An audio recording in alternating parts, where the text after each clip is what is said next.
The idea behind this meetup was that although it originated in Barcelona and the community that Dani and a few other recruiters created, we exchange a lot of topics that are beyond Barcelona, beyond Spain.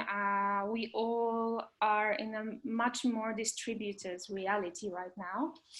So just to give a warm welcome to everyone. And I'll start with introducing the meetup idea. So with this topic, we wanted to discuss the current state of strategy for HR, recruiting, also cultural topics regarding diversity, inclusion, and belonging. What does it mean? To many companies, it means different things. To many people, it's actually not so clear. So by having these discussions on our community Slack channel, we wanted to expand and reach out to diverse professionals from different tech hubs, from different cities, from different backgrounds, to share their knowledge. So with all that, I'm just gonna start introducing myself. I joined this community about 2 to 3 years ago. Actually, my recruiting career started in Barcelona as an international consultant. I worked there until 2014. When I moved to Berlin and worked in technical recruiting, but also HR related roles, diversity and inclusion in companies like Wooga, Soundcloud, and Native Instruments. Since last year, I'm leading global recruiting for the workshop in Malaga because I missed Spain so much, although Berlin is awesome. And I'm leading a team, but also consulting different topics regarding the diversity inclusion strategy for hiring and everything that regards the culture, so to say. So I'm very happy to be moderating this meetup, and I'd love to give a round of introductions to our guests. Anya, Ebony, Vessy, and Iker. Please, up to you. I can go first. Hi, everybody. And yeah, thank you very much, first of all, Dani and Katy, for inviting me here. I'm super happy. I'm super excited. And I currently work in Berlin with Soundcloud as a tech recruiter. Yeah, before that, I also worked in Berlin in an agency setup, but I actually started my career in Poland. I come from Ukraine, but I came to Poland to do a year of volunteering after I graduated. And I worked on topics of discrimination. And then I just wanted to stay abroad, live abroad, and that's how I found my first job in recruitment. Yeah, that's me. Thank you. Thank you, Anya. Ebony, would you like to go next? Yeah, sure. Hi, so I'm Ebony. I lead the technical recruiting team at Glovo. I've been in Barcelona for just over a year. Before that, I was in the exec search team at Facebook in London. I was there for around 4.5 years, working predominantly on their leadership pipeline. Before that, I had my own company. It was more of a consultancy, a bit around tech recruiting, a bit around sort of training, recruiting professionals. And before that, I think I learned my craft in agency. So I've only ever done tech recruiting actually, but it's something I'm passionate about because I used to be an engineer. But yeah, really happy to be here. So thank you for the introduction, Katy.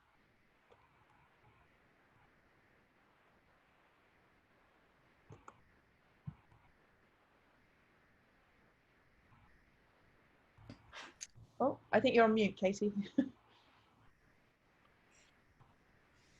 Okay, maybe I can go next. So hi everyone, I'm Vessy, founder of Vessy.com. It's a strategic D&I and culture consultancy. And before I started my own business working with corporates on culture and D&I. I used to be the chief strategy officer of a talent tech startup, and different experiences professionally and throughout my personal life brought me to not just advocate for LGBT rights or like mental health or like on anti-racism, things like that, but just like it's been quite a journey since my public coming out back in 2007. I'm originally from Bulgaria.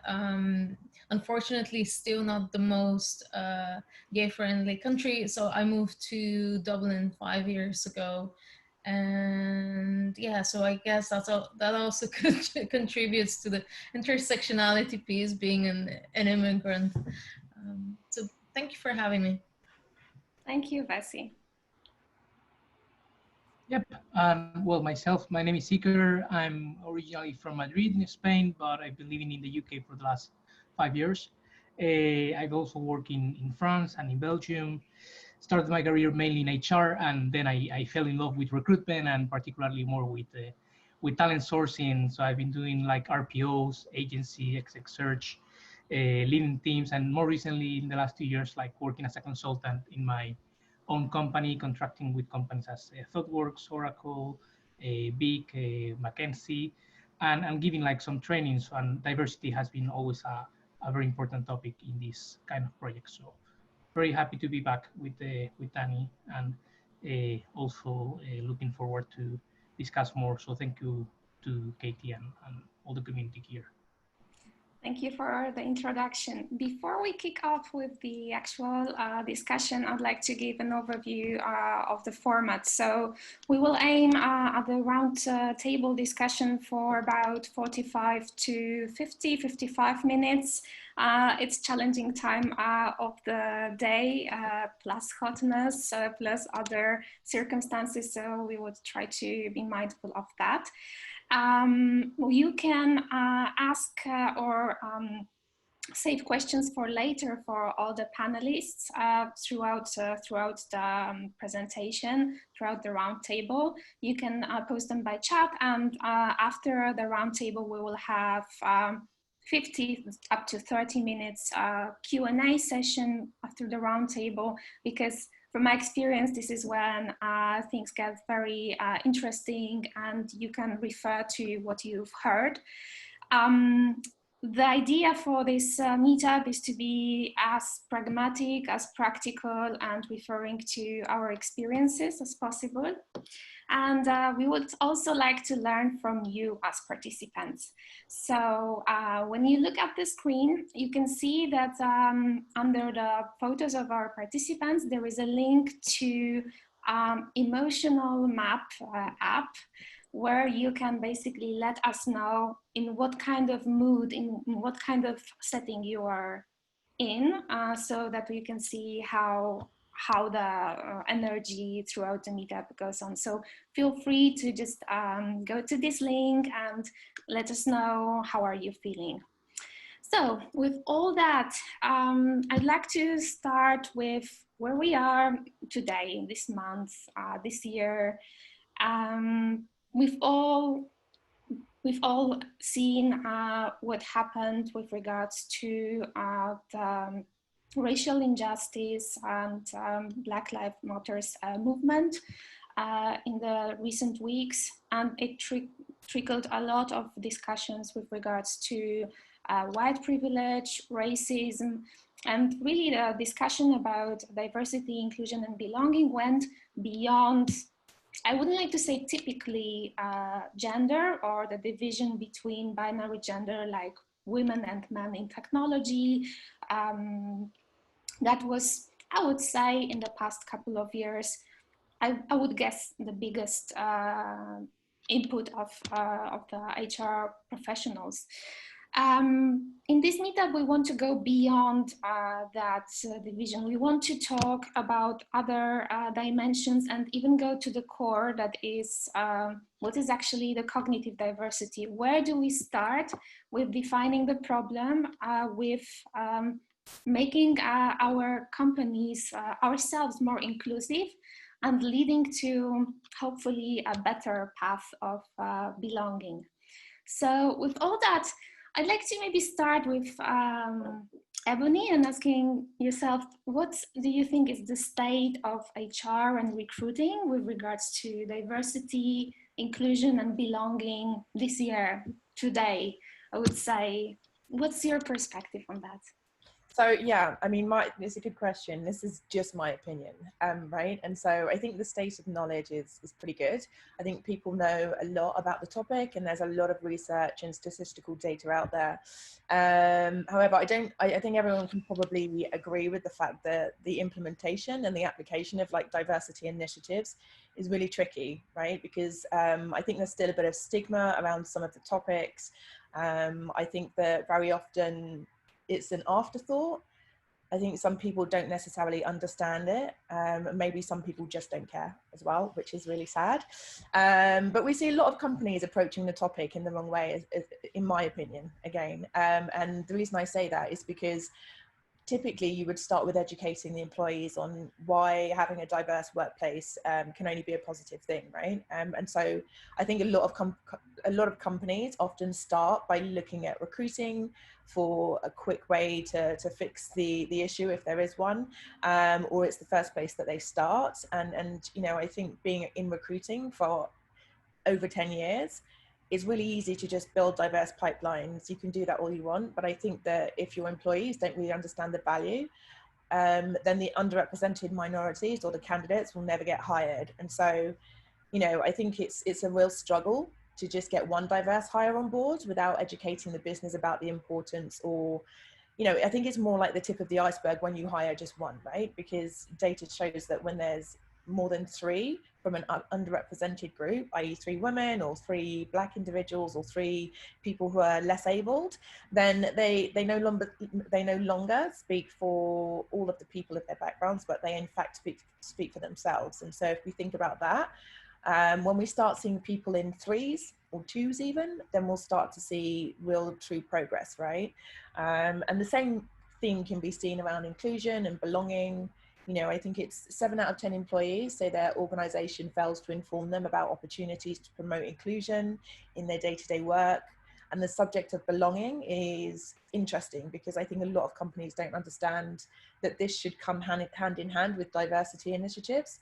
And so, you know, a sense of belonging is not necessarily the same as feeling similar to everyone else, but more so the desire to fit in, you know, kind of compels us to hide who we really are. And so belonging is more around like when you feel safe and valued. And I think a lot of companies, even though they say like bring your authentic self to work, I don't necessarily think that they allow that, right? And there's some things that there are some things that companies can do to make work environments a little less hostile in that effect. So you know, for me personally, Glovo is a relatively young company, and you know, we're only 5 years old. So in comparison to the other big tech companies like Facebook and Google and Microsoft, for instance, we have the opportunity to make a lot of inroads, and our learning we can take a lot of learnings from them. And so even though we're a startup, we're probably more of a stealth up now actually, because we're in a state of hyper growth.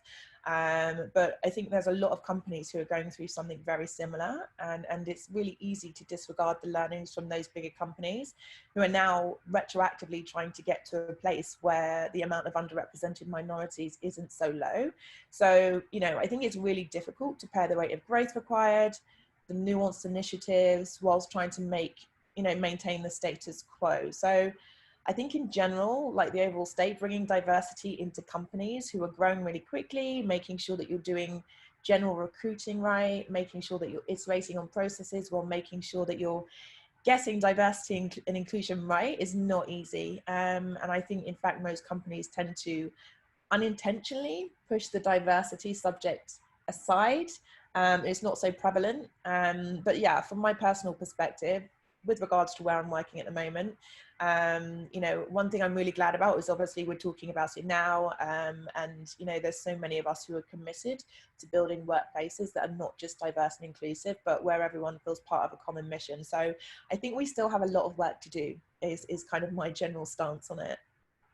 Thank you so much. I have to say we already have one follow-up question. I'll leave it for later, but I really like what you said about when belonging becomes more than, you know, just numbers adding up, because no one in this theory of belonging and practice would like to feel like a token. And I remember back in the day, I generally think a lot of interesting discussions are moving forward, because coming back to the initial women in tech, women in tech startup feeling, even 7 years ago, I wouldn't feel that comfortable as I feel now, and probably many of you would second that.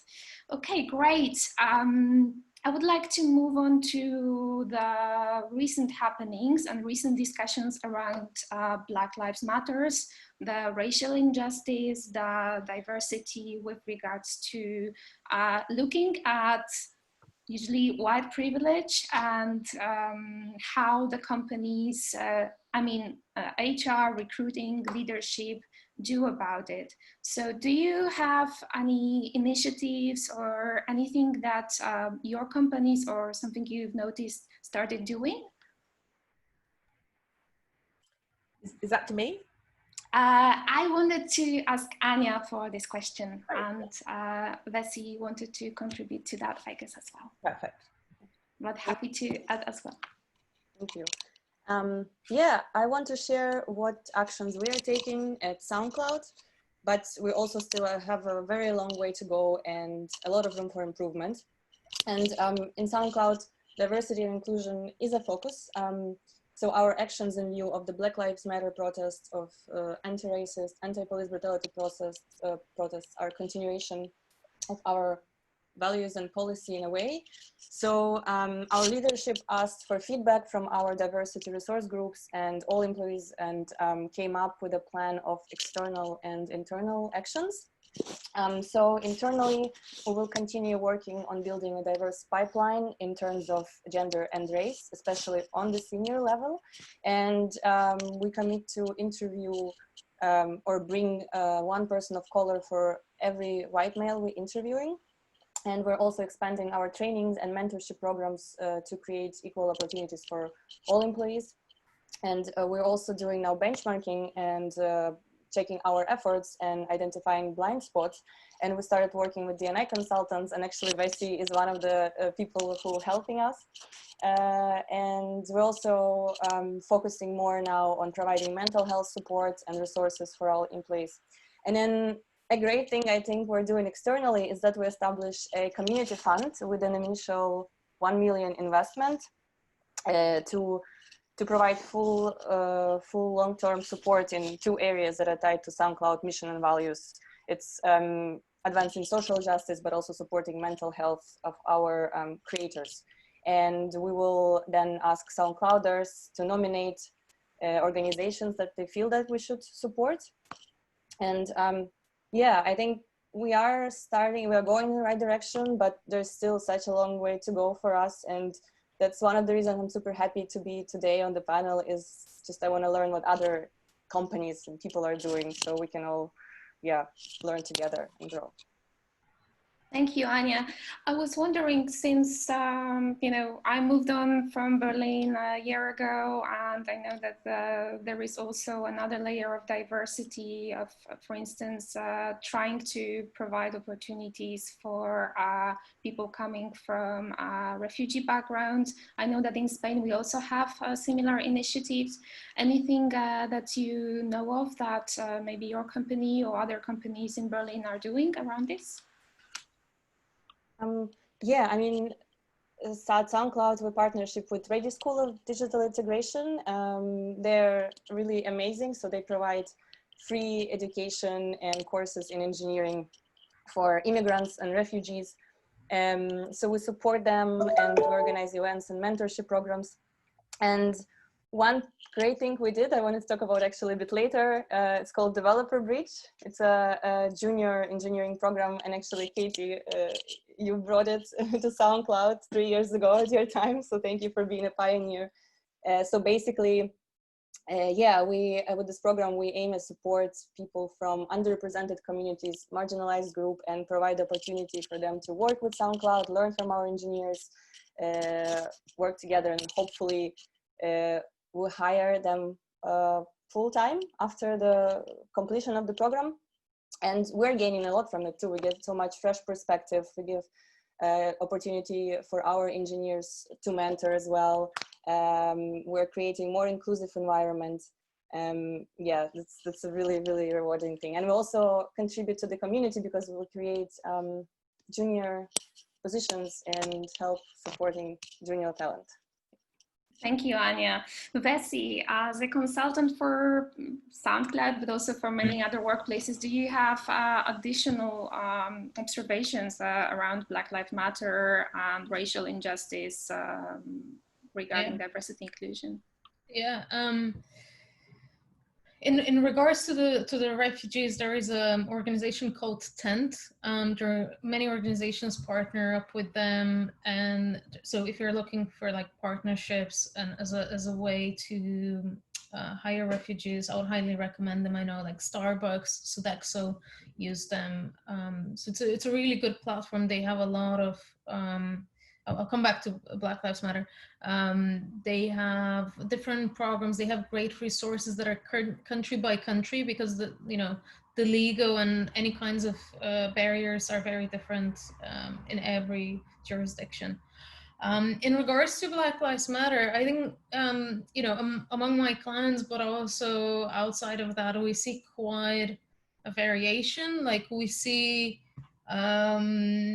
CrossFit's CEO having to resign because he says, "Oh, we don't mourn with anyone," because it's not about us, or we people who are absolutely out of touch. So we have that as a reaction on the one side. In the middle, I think we have a lot of companies that are saying, that are showing solidarity, expressing some level of empathy. But in reality, very few companies are taking a serious stand.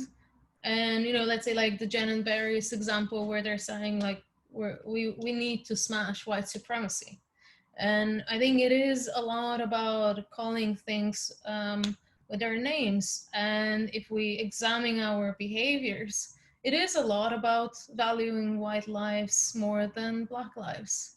And it's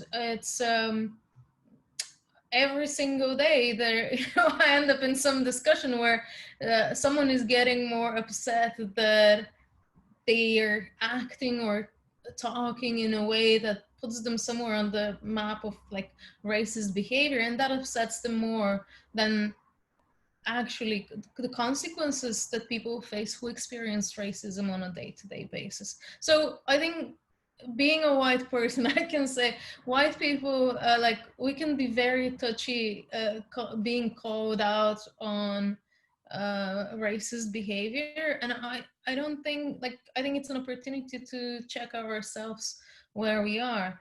I think it's fantastic when we see companies that are not just looking in terms of diversifying their pipeline and staying inclusive, but they really have diversity and inclusion embedded in their business strategy. And Anya touched on this a little bit. There's so many businesses that benefit extremely from not just Black culture and consumption by the Black community, but other minorities as well. And we can't ignore that. It's just not. It's beyond not fair. I think we need to be open about where each one of us as individuals and organizations stands on a topic of injustice. And we can just be like, sorry, I'm not racist, so it's not my problem. It's a problem for the racists and it's a problem for Black people, but sorry, there is no such gray area.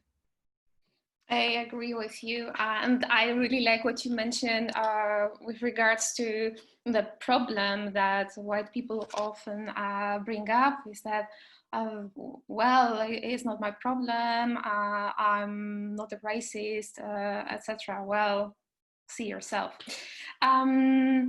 Melissa from our participants list asked us, Vessy, if you could tag me the name of the refugee organization that you could share, so that I will type the answer in the Q&A. Tent. T-E-N-T.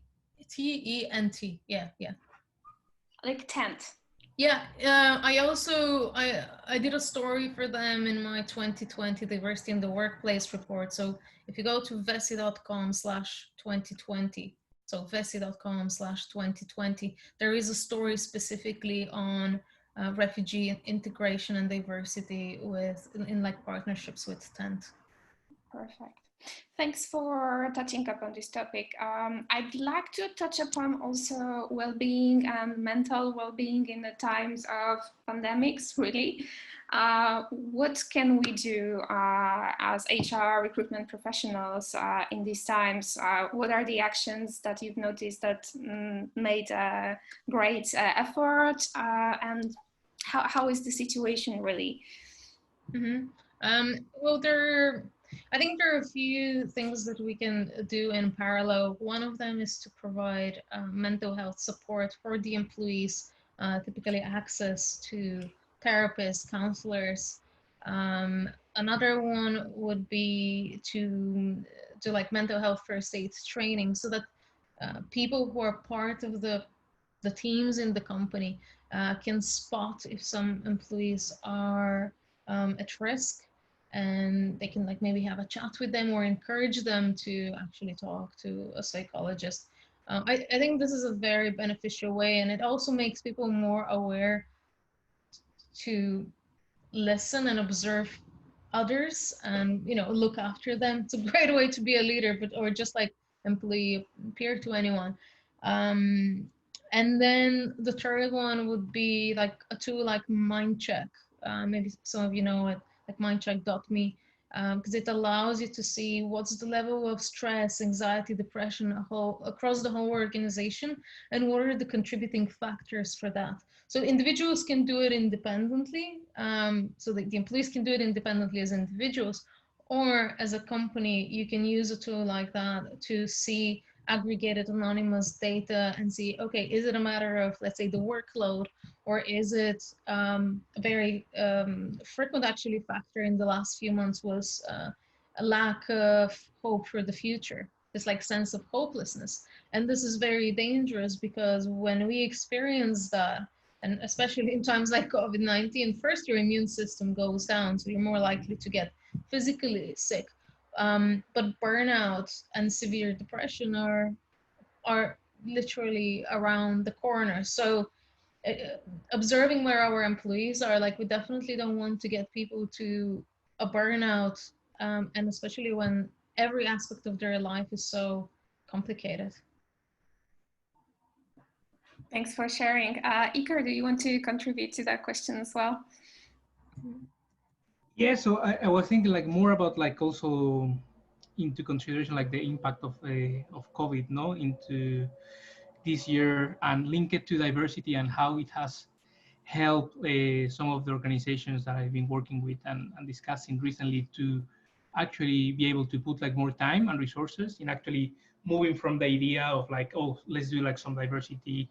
That would be amazing if we could get like more female software engineers, to actually doing something, building like proper talent pipelines and influencing like the business internally, And I had like until last month, I was partnering with the Quantum Black and McKinsey, and a lot of the work that we did there because of the slowdown also was now that we have like so much time, and I think like it's one of the biggest problems with recruiters. We are always like so busy that it's very difficult sometimes like to put the priorities straight. But in this case, like we have the time, so there's no excuse.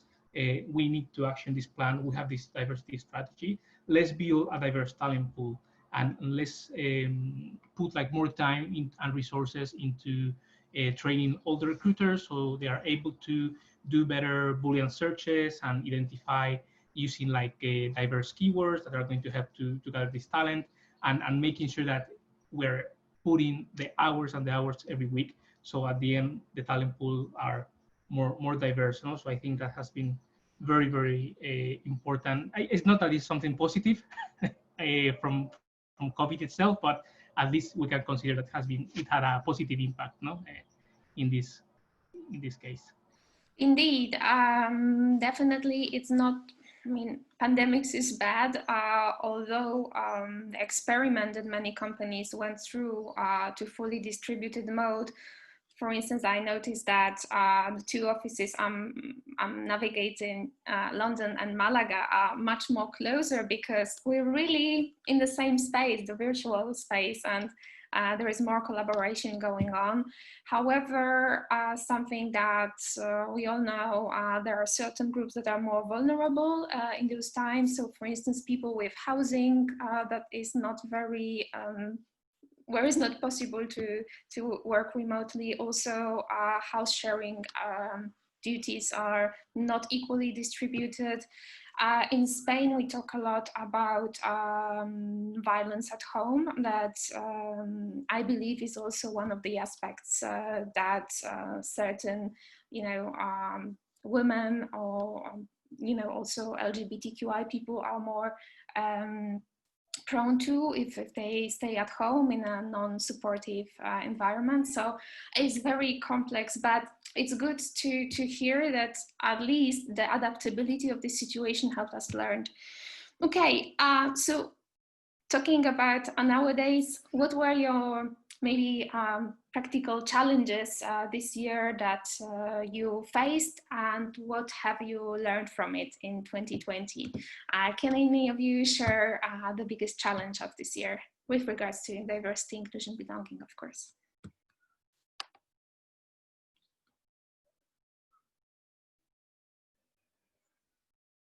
I will say, like, I mean, there are like so many things, like from a sourcing point of view, for example, and getting candidates to the process that we can always do, and like from identification and engagement, and like also from employer branding, participating in meetups, and optimizing like job ads, and trying to reach out to more diverse people at the end of the day. But it's very important for me, and this has been a big learning, that it can be owned only by recruitment. So it has to be very clear. So the diversity strategy may be something that is going to be shaped in a recruitment department, like for hiring, and like for what is going to be like the approach in sourcing, for example. But like the whole business, like particularly if somebody's hiring for the department, they need to get into that, no? To because there are going to be like some differences in the approach as the process goes on. In some cases also, there might need to be like some commitments if we want to add like more diversity at the end of the day to the hiring of the organization. Do we need to like change some of the criteria in some cases? Do we need to have like a different type of technical process, for example, in some cases, for people that are maybe like more junior, but they come from a diversity background, because we really want to have that impact as a priority. So these are like very difficult discussions. And I saw at the end, it's like a lot of stakeholder management, and getting, if you get like at the end, the hiring partner into that, you are going to win a lot in the path of making diversity real. No? So that has been one of my biggest learnings, I will say. Thank you, Iker. Ebony, would you like to add anything to how to mitigate the gaps in this year's challenges on the topic? Yeah, I think everybody's challenges are slightly different, and I think depending on where you are in the world, there's different topics and different initiatives that people want to focus on. And I think if I just focus on Glovo for us, for instance, and where we're at, being a company that's kind of in a stealth mode, it's basically the speed of growth, getting hiring right, internal education, which is what I mentioned before, the cross-functional partnership because it's not just recruiting, it is HR and it's the rest of the business that have to be involved and included in these topics, and also follow through. And what I mean by that, by follow through, is not just getting people into the business, but also committing to understanding the spectrum that is cognitive diversity, right? And making sure that we can also meet the needs of those who are underrepresented. And so, like, what do I mean by that? Imposter syndrome, for instance, which is very, very real and a very prevalent thing, and it's something that's less prevalent in men and more prevalent in women. Like, you know, just to reiterate on my earlier point, we have a really, really aggressive growth plan, and so we need to focus on, I think, one of the areas where we can have the biggest impact, which is gender diversity. And so for us, that's a good place to start. Our gender distribution is you know, it's public knowledge. It's we have 40% females, 60% male, and a lot of the females are in individual contributor roles. We don't have any females in, you know, sort of at the VP level, for instance. And so we are doing a really, really, we're making a big effort to switch that up. And some of the things that we're doing, some of the initiatives we have are specifically around gender diversity. So we're really adamant we don't want to be in a place where we look back and say we could have done more. And so we have a dedicated team that's working on adding, for instance, 40% more females into leadership positions. We're making sure that women are represented in speaking at all of the company-wide events like our All Hands and our Culture Days. We're implementing bias training with interviewers and also just for the wider company. We have, as I said, interviewer training. We've got a really great female mentorship program called Leadership, which I'm part of, and I can attest to the fact that it's adding a lot of value for me personally, as well as I know all of the participants involved. And so things like revising our benefits continuously to make sure that we're accommodating for, you know, working mothers. There's a lot of initiatives that are going on and working in parallel, because obviously we don't just want to bring people in and drop them into an environment that may be alien to them. We want to make sure that everybody coming in is set up for success, and those with diverse ways of thinking have a real good opportunity to shine. So yeah, there's a number of things happening in Glovo at the moment, but I know loads of companies in Barcelona and also kind of just globally that are working on initiatives, from changing up the referral program for diverse hires or diverse referrals to making sure that they have the prerequisites of every 3 candidates that you submit, at least one of them needs to be an underrepresented minority. So, but just to give you a snapshot, there's some of the things that we're focusing on at the moment. Thank you so much. My next question will be slightly related to that, and I believe already one participant asked us, but you know, we are coming with great intentions and rather in-depth understanding of diversity, inclusion, belonging. How did this idea resonates with your leadership team, your company values? How do you basically make a link between diversity and inclusion strategy back to your business strategy? What's your best approach to combine these two? So I believe Anya wanted to mention something on that topic. Yeah, thank you, Katy. It's a very good question. It's not an easy question, I believe. Because Soundcloud as a product, we have such a diverse base of listeners and creators. So we need to reflect that in our organization just to be able to bring value to our users. And then we have our core values that are the center of everything we do, and starting point of every strategy in the company. And then our diversity, equity, and inclusion strategy is based on 2 of those values, which are act with purpose and be open. So what we're doing is that each year we write our DEI action plan, and it's a cross-team collaboration. So it's not just coming from HR, from the people team, but it's a collaboration between people team and leadership. Plus we ask for input from all employees in the company. And so more specifically, we run annual anonymous engagement and inclusion survey. It's open to all Soundclouders, and then we work through results and feedback. And then based on that, we form our action plan. So it's then our strategy of diversity and inclusion is direct reflection of what employee needs. For example, last year's survey, we recognized that our diversity resource groups, they were lacking support and recognition. So we committed them to changing that. We started working with Vessy and design a program to recognize people's contribution and empower members. And then when it comes to leadership, They also use the survey to define their annual diversity and inclusion commitments, and they also use our people team recommendations.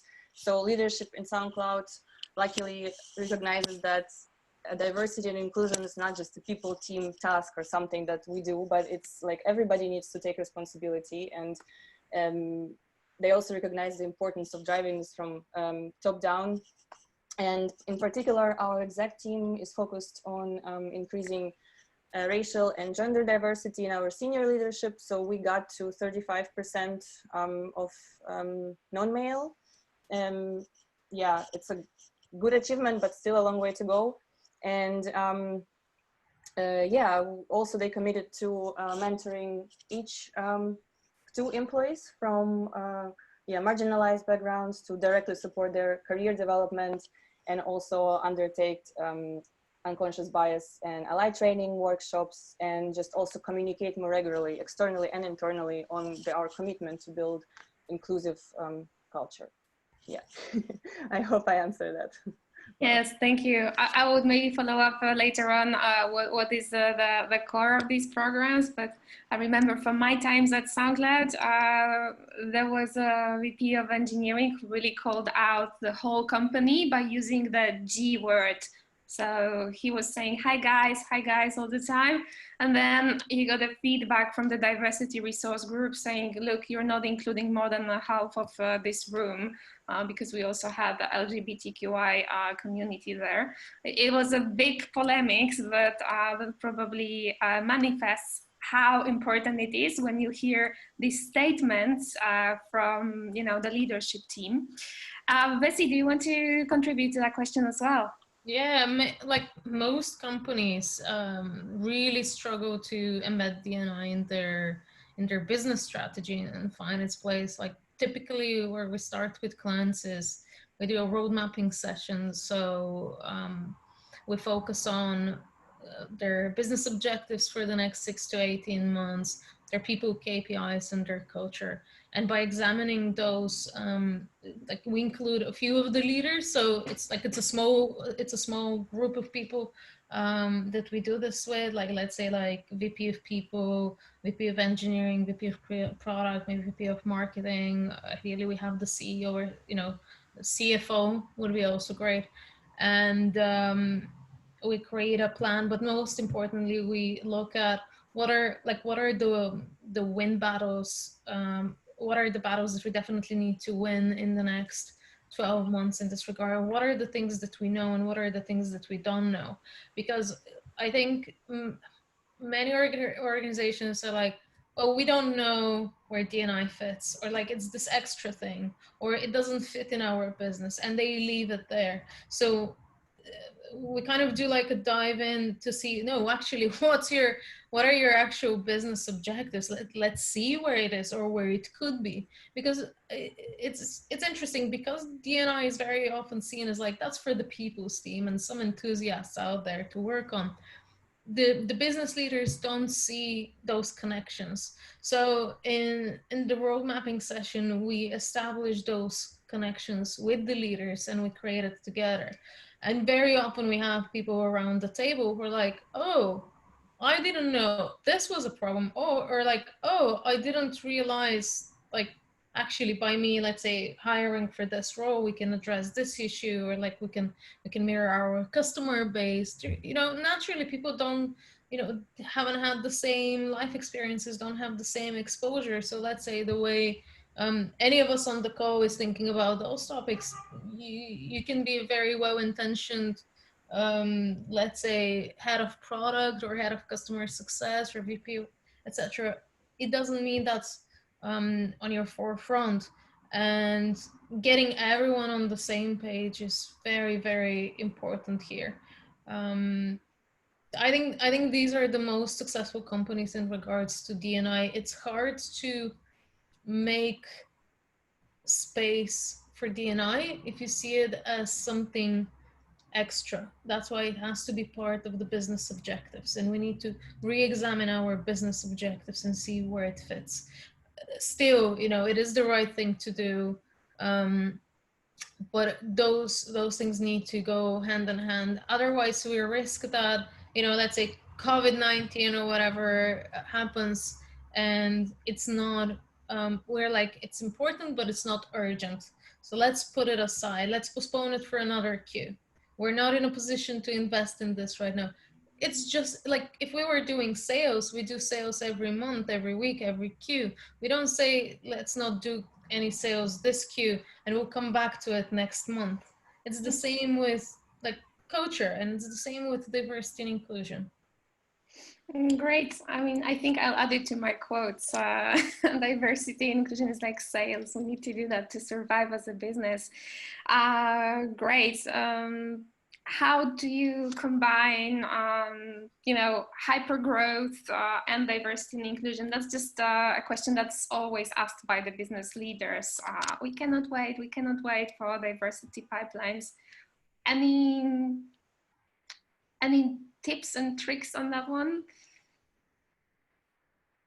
I have some thoughts. I think it's important, first of all, to create a culture where everybody could feel like they belong and can strive and feel comfortable.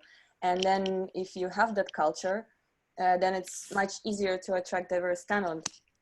And I also think it's important to start from the very top of the funnel, so to say, in recruitment lingo, writing job descriptions and ads that are inclusive language, and there are online tools also to help with that, and promote your ads on different resources like Women Who Code, for example, many others. And it's important also to build a lenient recruitment process, and the one that is also fair and inclusive. For example, it's great, I think, to have anonymous coding challenges. And I think it's great what Corona times taught us, that in Soundcloud, you can interview remotely and you can hire remotely. And it also makes much easier and much more comfortable for some people. Yeah, so I think once you create environment which is inclusive, and once you build a process that is fair, then I think it is easier. Yeah, even in hyper growth. Thank you. Yeah, I'd like totally. So I get this a lot actually, and in many cases, like from my view, I'm very biased, but at the end it's like putting time into sourcing.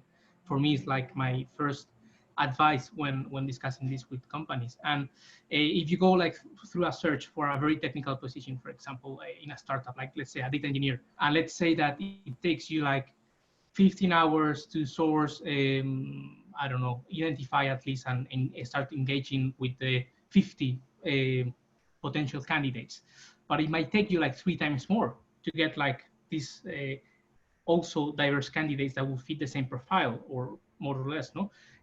So it's a matter of time, and like how much time your team can invest into that to see like the results, because if you don't build like the pool and it's not diverse, you're not going to get like that people through the process. So in some cases, like some others, they might need to use like some external support, like some agencies that are doing like some these talent maps or building like some pipelines for them.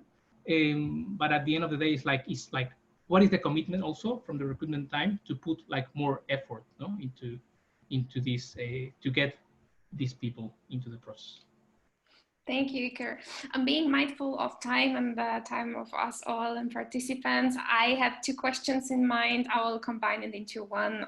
What's your biggest success story in the topic and the biggest learning?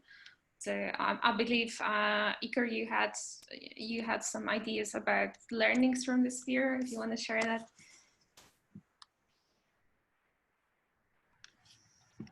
I think it pays off. It's very linked to what I was just saying now. No, I mean, it might seem like very simple to people that maybe is doing it already in their companies, but I've seen like so many that they approach me and I speak to them. It's like, okay, so how you're doing your searches? And they tell me, well, this is the search that I do. I have like a list of 100 candidates, but I only can find like 1 diverse profile or 2 diverse profiles. And it's like, okay, first thing, it's not only that you need more time, but maybe you need like some maybe additional training to leverage like more talent, and that's still a reality, you know. And like it pays off, like having like, for example, like only talent pools that are fully 100% diverse. So committing like the time of that, if you're doing, for example, a sourcing sprint, because that week you're working for a specific role, and committing like all your effort only in identifying and engaging with diverse talent is going to make a difference. No, and it's not until you see it and you start building that that you can really see an impact. So I think that's very important. And the second thing is that I've worked a lot also in the US in some cases, and the companies that ask me like for to do like talent maps there or to help them to build pipeline.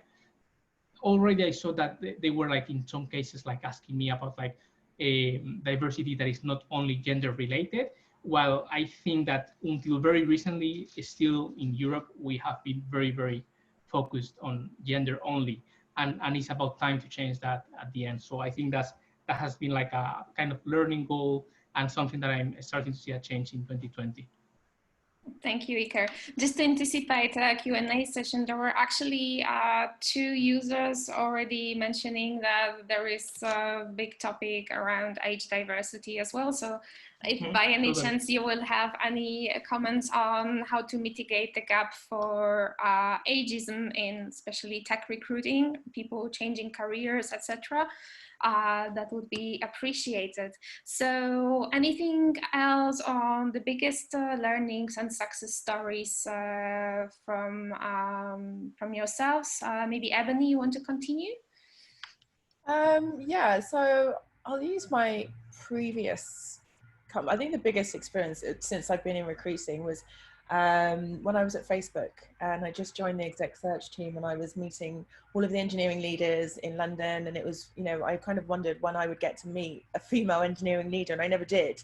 And that's kind of when I vowed to kind of try and do something about it. And so my commitment there was actually to be the diverse point of contact for London. And so I worked with the hiring managers to create a slate initiative and to add in prerequisites into our leadership pipeline. So as an example, every 3 candidates that would come through, at least one of them had to be of an underrepresented minority. I sat with the business to educate them about the expectations in their headcount, but also there was, you know, it should never be a trade-off when you're having these discussions with hiring managers about, you know, speed versus actually getting more people that are diverse in the business. And so if that does happen, people should kind of take the opportunity to educate the business. But just kind of back to my point, I think, you know, just making sure that the business was aware about the reduction in the number of hires, the increase in the time to hires, and also, you know, there are several discussions around compensation, which I'll come back to in a minute. And so kind of just helping to introduce this program where, you know, as I say, 1 in every 3 candidates was female, but we also kind of had a bit of a buddy system, an initiative where we would have, for every female candidate who interviewed, we would have at least 1 female engineer on the interview loop. You know, there were levels of complexity to that because there weren't necessarily any female leaders in London, which meant I had to try and get people from different offices globally to get involved in that. We had a number of different programs where we would pair up female candidates who were under offer to speak with other female leaders in, you know, kind of globally about work-life balance and making sure that they had answers to any sensitive questions that they might have been scared to ask. And so, yeah, it was kind of more of a buddy program. And actually, you know, just to my point, I'm really proud that in the first year there, working on the executive pipeline, we managed to increase the women in leadership by 300%, which was really great. And so one final thing I would say here, which is less around recruiting, but making sure that, you know, when I hired a female leader, I made sure that they were paid the same as the men, because the pay gap is also something that's very prevalent. It's kind of a slightly different or adjacent topic, but I recall a conversation I had with the recruiting manager, my recruiting manager at the time, who was responsible for authorizing, you know, the packages that I'd put together. And there was a lady who was in process, and I recall him asking me, why are you paying her this when she's in Russia and she's on less money and we could probably offer a lower base? And, you know, my response was that the package was just, you know, the compensation was based on the feedback and her experience and what she'll bring to the company, and it's comparable with the last 4 male candidates I hired. And so, you know, kind of just questioning and second guessing. You know, his response was, okay, no, it's fine, I was just wondering. And so what I'm trying to say here is that, you know, I never really want to be, I don't want to contribute to being part of the problem, and I'll always try and be part of the solution, especially on topics such as pay, where in my role I can have a really significant impact. And I think that's probably my biggest learning over the last 5 years. Great sharing. Thanks, Ebony. Anya, would you like to share yours as well? Yeah, thank you. One success story I already shared earlier. It's Developer Bridge junior engineering program that I mentioned. And it's not my success story. It was such a amazing cross-team collaboration between people team and engineering. So it was a huge logistical effort and challenge to organize, because you need to organize recruitment process, onboarding process, training process, a system of mentorship and buddies. And we had, I think, 50 or 60 people volunteering to support this. And it's around a third of our engineering team. So it's really great. And another thing is, again, not just my success story. We brought gender ratio in engineering to 30% of being non-men. And it's, again, still a huge way to go.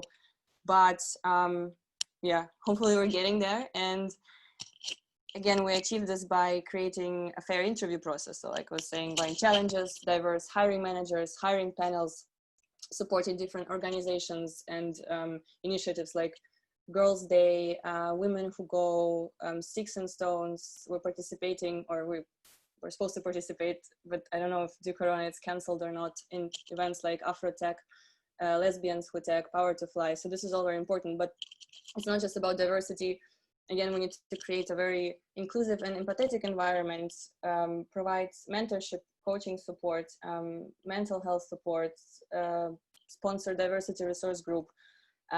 It's great to have unconscious bias and inclusion trainings, life skills training. So I think all these things that I mentioned help us get where we are now, and hopefully we'll continue growing. Thank you, Anya. And adding to the age diversity topic, I remember during my times with Developer Bridge, partly the underrepresented group was defined as people who change careers. So although it was a traineeship program, in the description we made it fairly open, and hiring managers also knew that traineeship program does not equal recent graduate program, or does not equal let's get to the universities or typical sources of hire to get the newly formed engineers. So it is very important to mention that, because thanks to that you can get people with extensive experience but very new in the engineering role, and it's a fantastic opportunity with them. I know that there was one success hire through that program back in the day, but hope you continue that.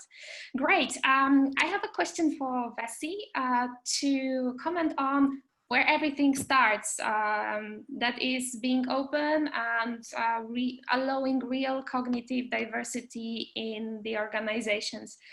Oftentimes, before we start talking about equality, about inclusion, belonging, it's good to challenge, you know, our ways of thinking and thinking, what does it mean to be a successful candidate, successful employee? Do you have any good best practice? Well, you have best practices for that? Yeah, I try to stay away from best practices, but more like good practices that, you know, if the context makes sense. But you know, I saw something today that allyship is the combination of knowledge, empathy, and action. And I really love that. And we were actually having an argument with someone in Ireland. He was saying, you know, why do we need to protest and, you know, support Black Lives Matter here in Ireland when it's happening in the US? And I was saying, well, here is some stats. Like, if you're a Black person, you experience 5 times more often discrimination when like looking for housing than a white Irish or white non-Irish person. And his response was, yeah, your stats are 6 years old, And also I have friends and colleagues who are Black, and I know they experience that. And I was really conflicted, like, why? So he's saying, I know this. At the same time, he was discrediting the stats. So if we have knowledge, but we don't have empathy, that is a huge blocker. And very often we have knowledge, we have empathy, and we still struggle to translate that into action. And, you know, like in the context of cognitive diversity, some people are you know, have higher emotional intelligence. Other people can be more intelligent in, you know, in the, you know, the like, let's say, like more on the performative, more logical side. They're great tools, like for example, Match Diversity looks into the EQ metrics, and you can see what are the strengths that different people have. You can also see from the people that you have hired, let's say on a sales team or in an engineering team, what are the similarities, what seems to be working well for your team, but also where do you have gaps. So when you hire for you know, the next people, you can make a decision whether you're looking for, let's say, people who are more empathetic or people who are more self-aware, maybe a combination of all of those things. So I think there are loads of tools to help us with cognitive diversity on the hiring stage, as well as to provide inclusion and help people develop into their, you know, next steps in their career growth, or just help them be more self-aware and perform better in whatever they're doing at the moment. Great, thanks for sharing that. Another good takeaway. So with all that, I would like to ask you for your, you know, call to action, or what kind of takeaways from your experience you'd like to share with the audience before we move on to the questions.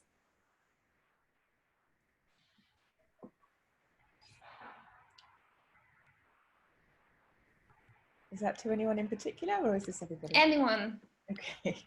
I mean, very briefly, I would just say, like, my call to action would be, you know, just to ask people to speak up and be part of the solution, commit to being authentic about the issues, you know, also committed to making a change, being aware of bias, unconscious or conscious, remembering being silent is also being complicit.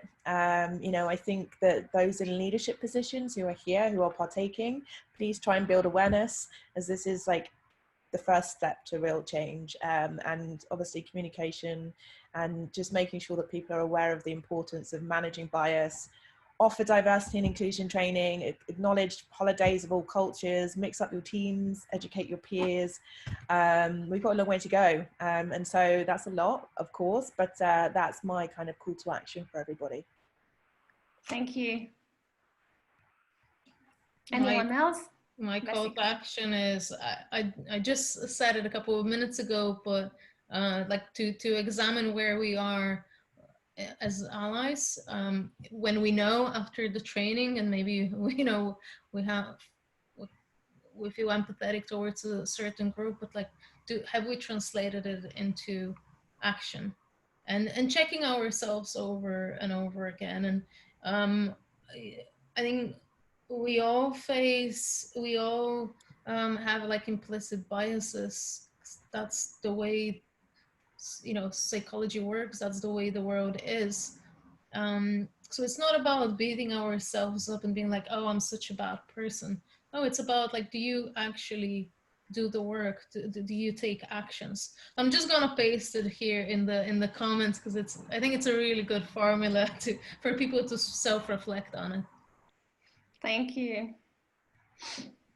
Okay, anyone else would like to add to key takeaways or call to action? Anya? Yeah, I would like to share a takeaway.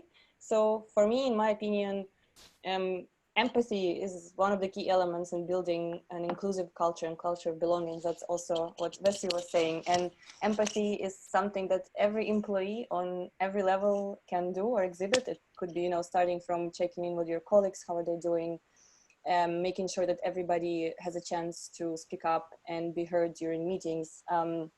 You know, writing PR reviews in empathetic language, and if you're a manager, making sure that you know the career goals and aspirations of your reports. Using gender neutral pronouns, like in internal systems, you can ask people to write what kind of pronouns they're using, how they want to be referred to, and this is also a really cool thing to do. And also, if you have resources, it's great to give back to the community as well, like by creating junior positions, by developing mentorship programs, hosting meetups, courses, etc. And I think also this time taught us to be inclusive in the way we work as well. At least at SoundCloud, we see that now we can work remotely successfully, and I hope this also contributes into building more flexible culture. And yeah, just also always keep learning and keep listening. There's always room for growth, and we're all gonna make mistakes. We're gonna have blind spots. So just always listen and check yourself, and yeah, hopefully we can grow like that. Thank you. On the topic of unconscious bias, I can also write it up in the chat later on. For those really beginning in that topic, there is a really cool free tool coming from Harvard University called Project Implicit, where you can actually test out your own biases with regards to different things, gender, religion, age, whatever. It's good to be conscious, and it's good to know how to help. Okay, thank you all for really interesting discussion. Can I add my takeaway? Yes, please. Sorry. No worries. Just very brief, conscious of the time. So again, it's like I think we need to improve our sourcing game for diversity. The companies and the recruiters, they need to be like better when identifying and engaging talent, and they need to do this like more proactively. So invest in time. If you don't have the time, invest in support from somebody else. I'm always happy to help around that. So it's a very important thing to do. Thank you, and thank you for your offer for support. I believe community groups like Recruitment People and other recruitment communities are great places for exchange. It's Totally. not only to, you know, share candidates, share tools, but actually support each other in those times. With all that, I'm gonna move to the questions I received. Feel free to use the Q&A chat box to ask more. Let's see how much we can admit. So first one is, what do you think about so-called positive discrimination? Is it required for a change? Would anyone like to address this one? I think we should change the term, because it suggests that someone is getting discriminated, and that creates really polar opinions on that.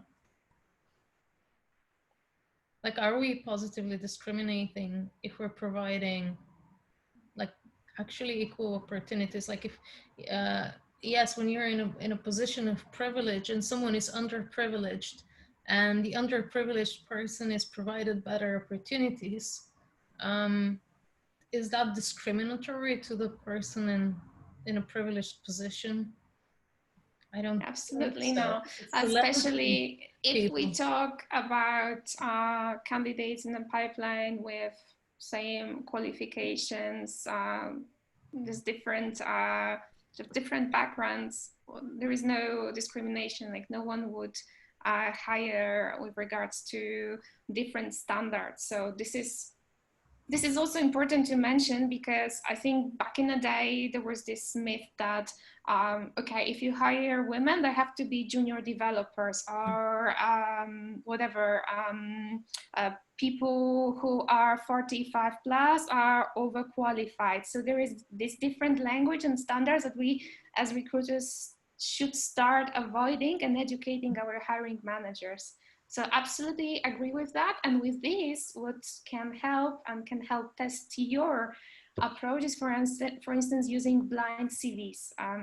I'm not going to advertise for any solution, but there are applicant tracking systems that allow that actually you can even erase, the university or, social class background. So that's really, really cool. Okay, I consider this done. So coming back to the age discrimination, I feel that age is a massive discrimination factor when hiring in the tech world, typically because of cliches about older people not being so techy, etc. It might not be voluntary, but more of a bias. Would you agree? How would you work on removing those biases? And there is a follow-up question. So I do agree that the age is a huge bias when it comes to recruiting, and unfortunately we don't take a lot of steps to change it, at least what I could see in the tech industry. And the question, for example, would you hire a 45-year-old who has decided to change his or her or their professional career as a junior developer?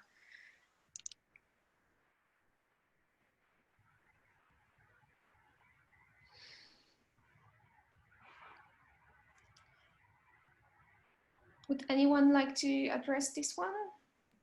Yes, I think, well, it's something, for example, when I was working with ThoughtWorks and linking this to what you mentioned before, Katie, they had like a specific program for career changes, and it was aiming a lot in Germany, particularly like to career changes. And I think like connecting with there are so many boot camps and trainings that are focused on career changes. So partnering with them is going to help always to also to get that additional talent. Agree to that.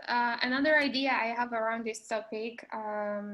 So for instance, the blind CVs, maybe coaching people who might be susceptible to age bias and talking to hiring managers is removing this idea that if someone has 18 years of experience or more in one role and is willing to change, it's not because this person is desperate or cannot have other opportunities. It's actually speaking for advantage of this person, of staying connected and being curious. I think that hiring for empathy and hiring for curiosity learning could be a new standard for, you know, our community as well. How to nail it. Would like to target age diversity? Okay. Valeria asked if, Anya, can you please comment more on the annual inclusion and diversity annual survey? I believe that was for the leadership team. How did you come up with it, and what are the components in it? Thank you. Yeah, thank you. So how we came up with this is then, again, we listened to our diversity resource groups. Diversity resource group, by the way, it's like Soundcloud, self-organized group of people who will advise and provide guidance to the leadership in some aspects of diversity.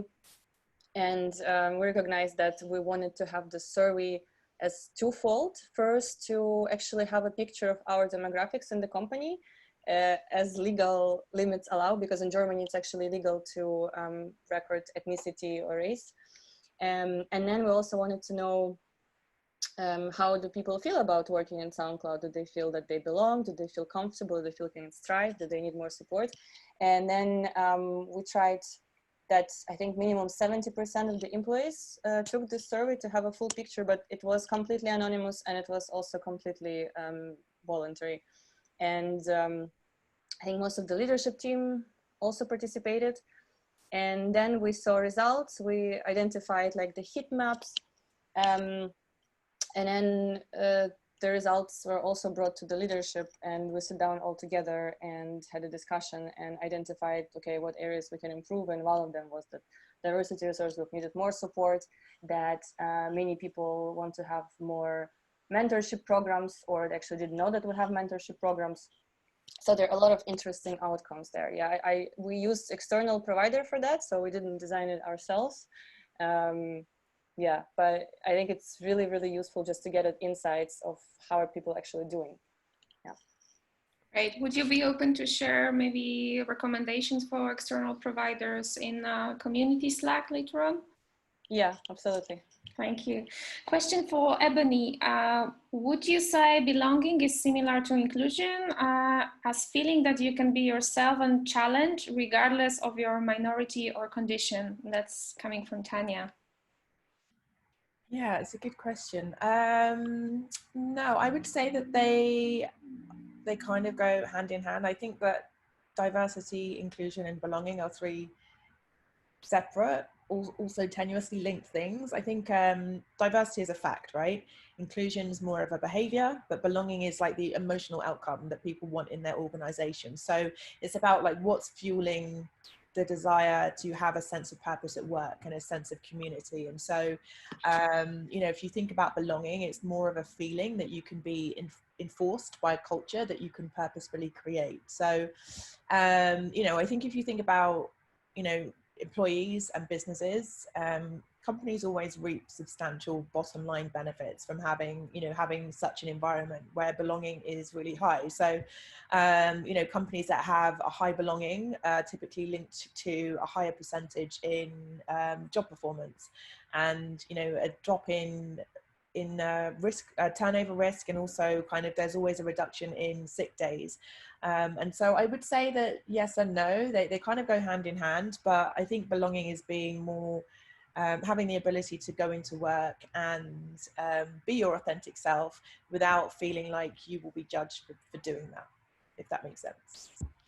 Thank you, Ebony. And I'm sorry if I will quote this old adage about diversity is like being invited to a party, inclusion is arriving at the party, being welcomed, and belonging is enjoying the party.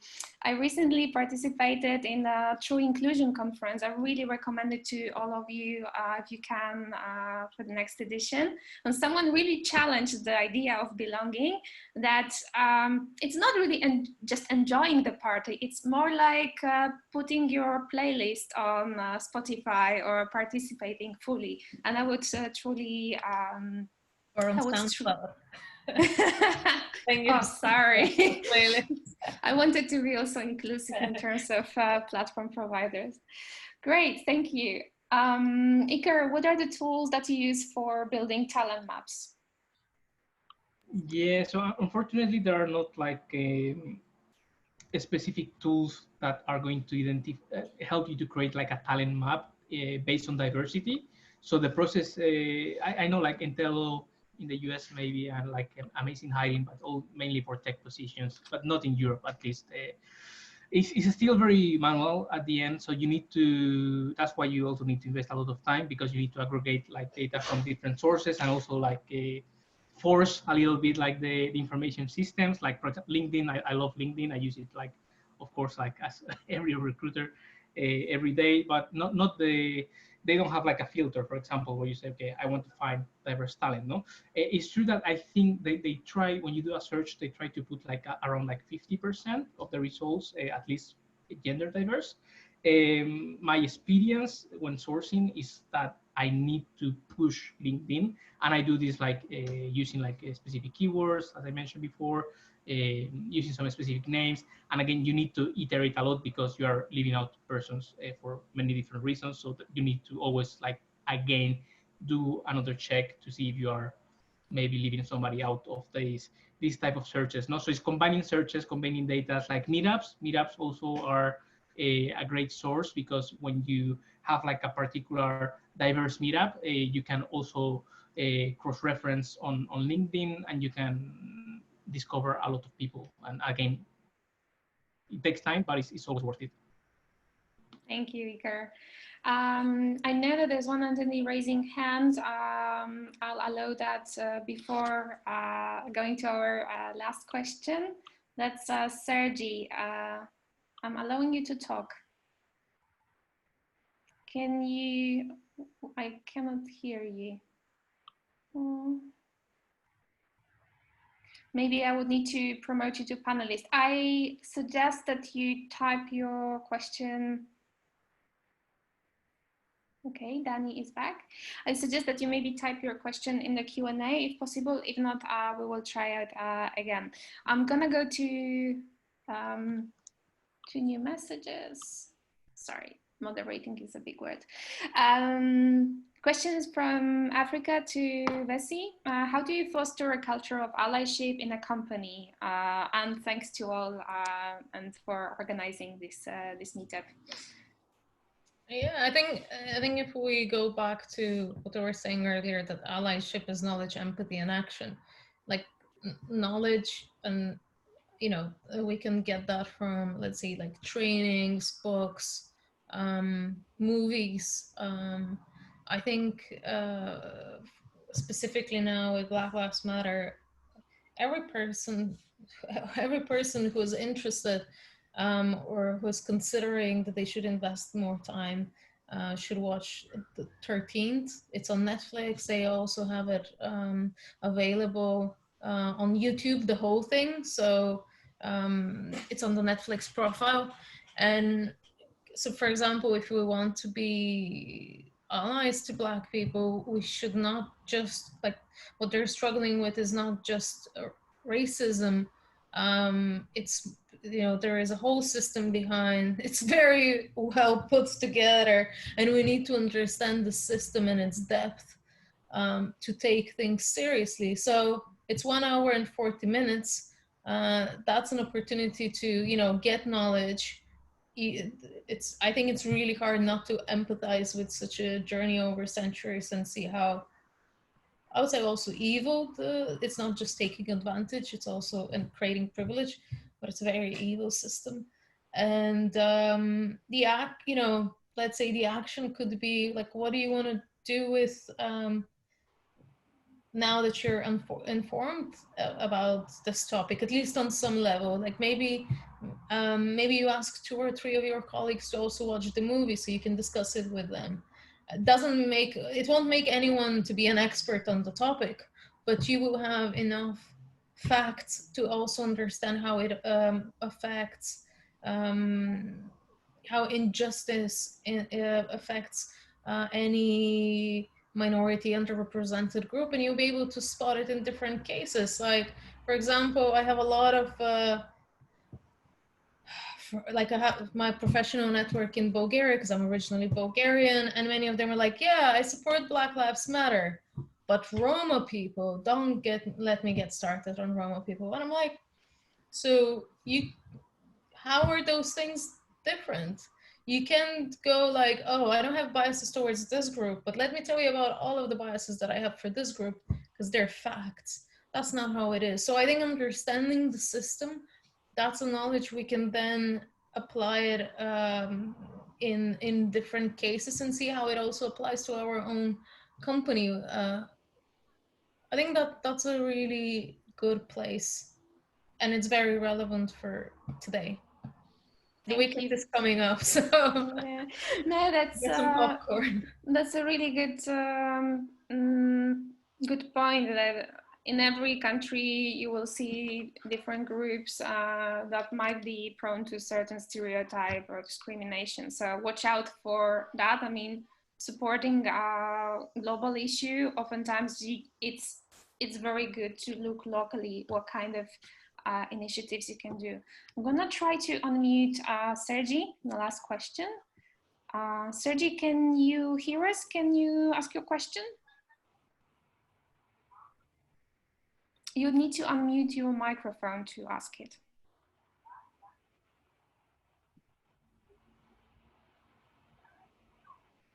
Well, with all that, sorry?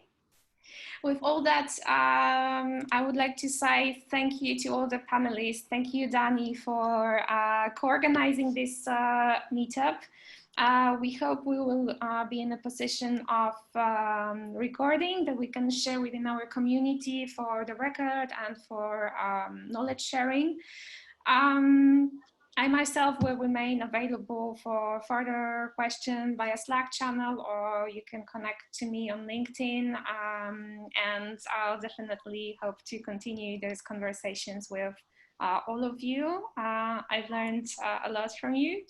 So maybe just if you could type up as a part of participants of this channel, what is your top takeaway? What have you enjoyed the most? Maybe that's too much to ask at 7:30. Can use the chat for that. Thank you so much for having us. Thank you. Okay, with all that, Thank you. thank you. Talk to you later and see you later. Enjoy your evening and keep up the great work. Yeah, just reinforcing the message from Katy. In a week, I think we will have the full recording available. And if you are not part of the Barcelona Recruitment People community on Slack, that is also happening. Please join us. It's very easy to join and start the conversation there. And if any of the attendees today or the speakers, you feel that you have any other topic, we as recruiters today we have been speaking about diversity and inclusion and belonging, but it can be about any topic that you think that can be interesting for the community. Please share it with me, and I'll make sure that this is happening as Katy did. So thank you all for coming, and thank you for the interesting conversation and for the time invested, even though the sunny day and that the summer is here already, and we are just closed in a room talking about those topics that I think that it was a very insightful and worth conversation today. So thank you for that. Thank you. A pleasure. Thank you very much. Thank you. Bye-bye. Bye.